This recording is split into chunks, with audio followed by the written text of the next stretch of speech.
Welcome to జనం మాట. నేను మీ చంద్ర. టీడీపీ జనసేన బీజేపీ పొత్తు ఖరారైంది. ఇదే విధంగా టీడీపీ జనసేన తొలి జాబితా కూడా విడుదల చేశారు. ఇందులో భాగంగా 94 సీట్లు, దాదాపు 94 సీట్లు టీడీపీ తొలి జాబితాలో విడుదల చేసింది. అదేవిధంగా జనసేనకు సంబంధించి 5 సీట్లు విడుదల చేసింది. అయితే జనసేన అధినేత పవన్ కళ్యాణ్ ఎక్కడి నుంచి పోటీ చేస్తాడు అన్నది ఇప్పటికీ ఒక క్లారిటీ లేదు. అయితే ఆయన అసెంబ్లీ నియోజకవర్గంలో పోటీ చేస్తాడా లేదంటే ఎంపీ స్థానంలో పోటీ చేస్తాడు అన్నది కూడా తెలియలేదు. అందరూ భీమవరం నుంచి పోటీ చేస్తాడు అనుకుంటున్నా కూడా తొలి విడతలో ఖచ్చితంగా పవన్ కళ్యాణ్ పేరు ఉంటుంది అనుకున్నారు. మరి తొలి విడతలో చంద్రబాబు నాయుడు గారి పేరు, చంద్రబాబు నాయుడు గారి కొడుకు నారా లోకేష్ పేరు ఉన్నప్పుడు మరి పవన్ కళ్యాణ్ పేరు ఎందుకు లేదు అంటే ఒక డౌట్ గా ఉంది. ఆయన ఏ నియోజకవర్గంలో పోటీ చేయాలనేది ఒక డౌట్ గా ఉంది.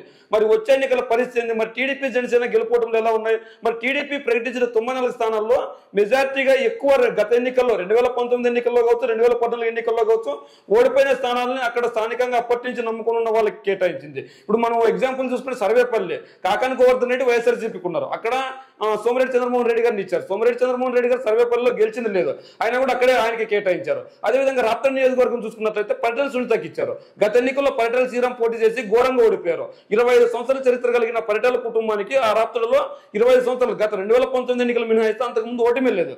అట్లాంటిది పరిటాల శ్రీరామ్ పై తోమతుర్తి ప్రకాష్ రెడ్డి ఘన విజయం సాధించారు. ఎంత ఘన విజయం అంటే 25,000 ఓట్లతో సాధించారు. అంటే 2014 ఎన్నికల్లో కావచ్చు, 2009 ఎన్నికల్లో కావచ్చు టీడీపీ 20,000 మెజార్టీ కాదు కదా, కనీసం 10,000 ఓట్లు దాటిన దాఖలాలు కూడా లేవు. అలాంటి వ్యక్తిపై పరిటాల సునీతను మరీ తిరిగి తీసుకొని వచ్చారు. మరి అదేవిధంగా తాడిపత్రి విషయానికి వస్తే తాడిపత్రిలో పెద్దారెడ్డి ఉన్నారు అక్కడ వైఎస్ఆర్సీపీ తరఫున. ఆయన మాకు ఓటమే లేదు, మాకు తిరగలేదు, తాడిపత్రి అడ్డ మా గడ్డ అని చెప్పేసి వాళ్ళు చెప్పుకున్నారు. అలాంటప్పుడు వైఎస్ఆర్ కాంగ్రెస్ పార్టీ అభ్యర్థి జేసీ ప్రభాకర్ రెడ్డి కొడుకుని 2019 ఎన్నికల్లో ఓడించింది. అలాంటి వ్యక్తిని మళ్ళీ అతనే తీసుకొని వచ్చింది. అతను సుడిగాల పర్యటనలు కూడా చేస్తున్నారు.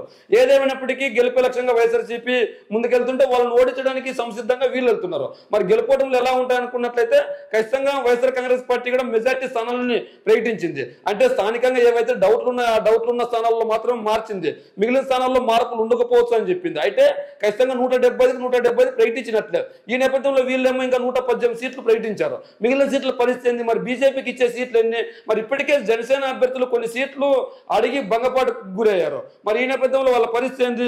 మరి ఇక్కడ మనం చూసుకున్నట్లయితే ఖచ్చితంగా వైఎస్ఆర్సీపీ కావచ్చు, టీడీపీ కావచ్చు గెలుపు లక్ష్యంగా ముందుకెళ్తున్నప్పుడు మరి టీడీపీనేమో 118 సీట్లు కేటాయిస్తే మరి ఖచ్చితంగా జన సైనికులకు అధికారాన్ని కట్టబెడితే ప్రజలకు న్యాయం చేస్తానన్న పవన్ కళ్యాణ్ 24 స్థానాలను ఎందుకు కోరుకున్నారు అంటే కనీసం 30 స్థానాలను తీసుకుంటే జన సైనికులు ఎక్కువగా పోటీ చేస్తారు అనుకోవచ్చు. అదేవిధంగా విజయవాడలో ఒక నియోజకవర్గానికి వస్తే అక్కడ పోతుల మహేష్ గారికి జనసేన టికెట్ ఇచ్చారు. అక్కడ ముస్లిం అభ్యర్థులు బలంగా ఉన్న నియోజకవర్గం ముస్లింలు గెలిచే సీటు ముస్లింలకు కేటాయిస్తారని చెప్పి జలీల్ ఖాన్ గారు అక్కడ కష్టపడి పనిచేశారు. మరి టీడీపీ తరఫున జలీల్ ఖాన్ పనిచేస్తే మరి జలీల్ ఖాన్ కాదని ఇక్కడ జనసేన అభ్యర్థికి కేటాయించారు. మరి ఇప్పుడు అక్కడ టీడీపీ అభ్యర్థి జలీల్ ఖాన్ పని చేస్తాడా, జలీల్ ఖాన్ సహకరిస్తాడా అంటే ఖచ్చితంగా సహకరించారని చెప్పాలి. మరి ఇలాంటప్పుడు అదేవిధంగా కొన్ని చోట్ల టీడీపీ వాళ్ళు కూడా ఖచ్చితంగా సీట్లు అడిగి భంగపడారు.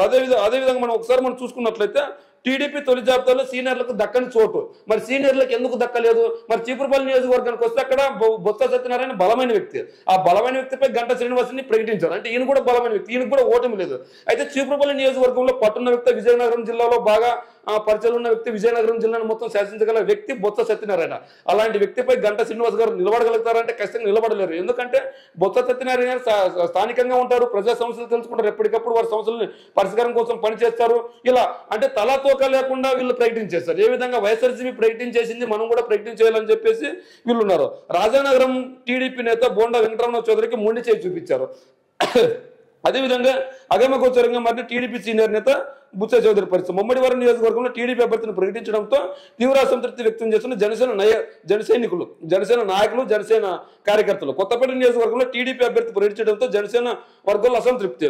అదేవిధంగా టీడీపీ యనమల రామకృష్ణుడు రాజీనామా చేసే అవకాశం ఉంది. ఎందుకు యనుమల కృష్ణుడు రాజీనామా చేసే అవకాశం ఉంది? ఎందుకంటే అక్కడ యనుమల రామకృష్ణుడు కూతురు యనుమల దివ్య టికెట్ కేటాయించారు. అంటే టీడీపీ పార్టీ కోసం స్థానికంగా ఉండి పనిచేసిన యనుమల కృష్ణుడు కాదని యనుమల రామకృష్ణుడు కూతురికి టికెట్ ఎలా ఇస్తారో ఆవిడ ఆ టికెట్ ఇస్తే నా పరిస్థితి ఏంది, ఈయన ప్రశ్నార్థకంగా ఉంటారు, టీడీపీ కేడర్ పరిస్థితి ఏంది, మరి యనుమల కృష్ణుడు అక్కడ కనుక రాజీనామా చేస్తే టీడీపీ పరిస్థితి ఏంది, మరి టీడీపీ గెలిచే అవకాశం ఉంటుందా?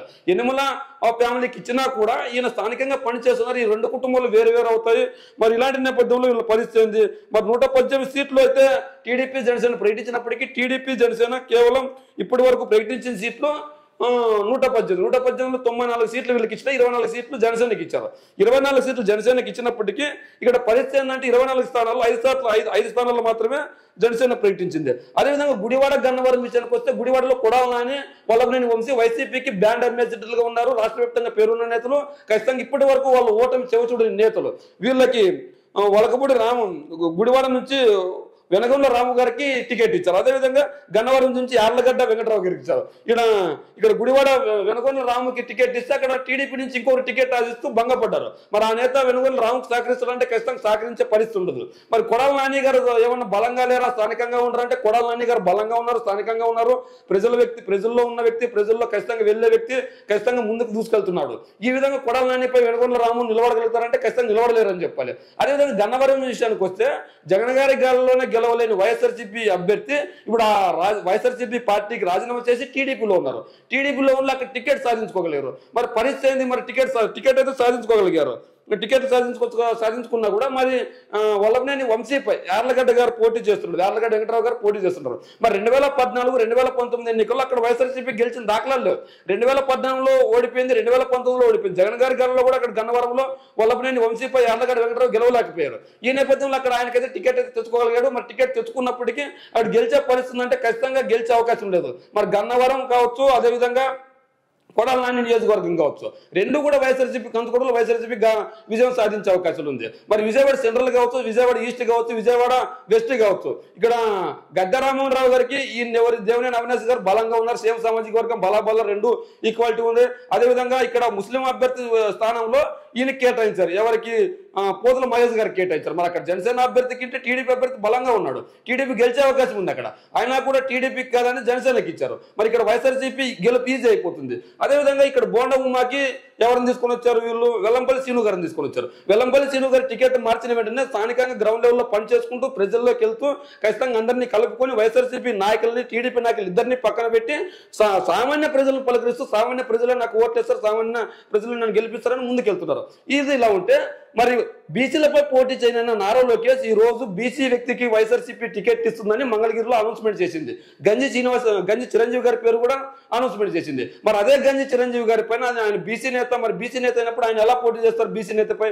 ఒకవేళ బీసీ నేతపై పోటీ చేసినా ఖచ్చితంగా ఆళ్ల రామకృష్ణారెడ్డి గారు పార్టీ విడిన వెంటనే ఖచ్చితంగా నారా లోకేష్ విజయం ఖచ్చితమైనప్పుడు వాళ్ళు సంబరాలు చేసుకున్నారు, టపాసులు పేల్చారు, బాణసంచ పేల్చారు, డ్రమ్స్ కొట్టారు, విజిల్ చేశారు, కేరింతలు వేశారు, డాన్స్ చేశారు. మరి అదే ఆళ్ల రామకృష్ణారెడ్డి బీసీ వ్యక్తిని గెలిపించడానికి నేను సిద్ధంగా ఉన్నాను, బీసీ కోసం పనిచేయడానికి నేను సిద్ధంగా ఉన్నాను, నేను తప్పు చేసి తిరిగి వైఎస్ఆర్ కాంగ్రెస్ పార్టీలో చేరి నారా లోకేష్ అన్న వ్యక్తిని 2019 ఎన్నికల్లో ఒక ఓసీ చేతిలో ఓడిపోతే 2024 ఎన్నికల్లో ఒక బీసీ చేతిలో ఓడిపోవడానికి సిద్ధంగా ఉన్న నారా లోకేష్ అని చెప్తున్నారు.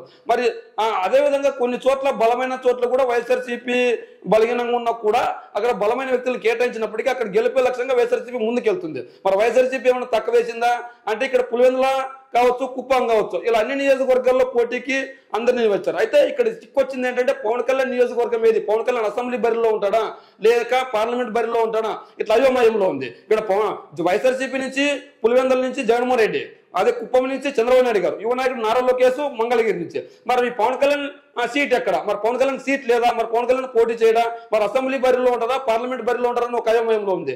జనసేన నాయకులు మాత్రం 24 సీట్లు మాత్రమే ఇచ్చారు. మా పరిస్థితి ఏందని, మాకు సముచిత న్యాయం కల్పించారా, రేపు పొద్దున సీట్ షేరింగ్ ఉంటుందా ఉండదా అన్న కూడా అయోమయంలో ఉన్నారు.